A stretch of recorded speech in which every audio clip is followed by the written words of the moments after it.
अस्सलामु अलैकुम वरहमतुल्लाहि वबरकातुहू।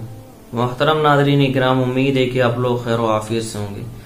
सवाल जवाब की इस महफिल में आपका इस्तकबाल है। सवाल बहुत अहम है। सवाल है कि लड़का और लड़की दोनों शादी करना चाहते हों, दोनों के घर वाले नहीं चाहते, तो शादी करना कैसा है? ये सवाल है मोहम्मद एहतशाम साहब सीतापुर।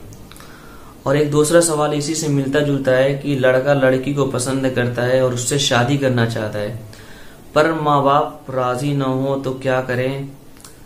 और लड़का लड़की को नापसंद करता हो पर वालिदैन उस पर राजी हों तो क्या करें? सवाल है मुद्दसिर कासरवाड़ी पूना।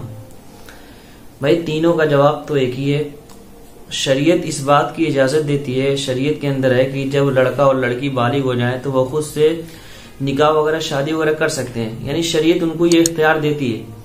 अलबत्ता बेहतर ये है कि ऐसे मौके पर अपने वालिदैन की ख्वाहिश और उनकी रजा को भी शामिल कर लिया जाए, यानी इस खुशी के मौके पर अपने वालिदैन की रजा और उनकी ख्वाहिश पर भी अमल किया जाए।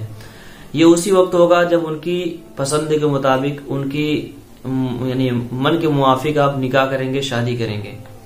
लेकिन अगर कोई वालिदैन ऐसे हों जो पसंद ना करते हों और लड़का और लड़की आपस में शादी करना चाहते हो, तो शरीयत इनको इस बात की इजाजत देती है कि आप शादी कर सकते हैं। अलबत्ता बेहतर ये होगा कि ऐसे मौके पर वालिदैन की खुशी को और वालिदैन के राय और ख्वाहिश को तरजीह दी जाए, क्योंकि वालिदैन के अंदर जो होता है वो शफकत ज्यादा होती है, मोहब्बत ज्यादा होती है।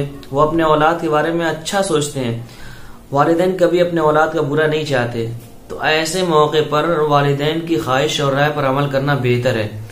अलबत्ता अगर वालिदैन इस शख्स की राय और ख्वाहिश जो है वालिदैन की राय और ख्वाहिश के मुवाफिक न हो, तो फिर इस सूरत में शरीयत इनको इजाजत देती है, शादी वगैरह कर सकते हैं।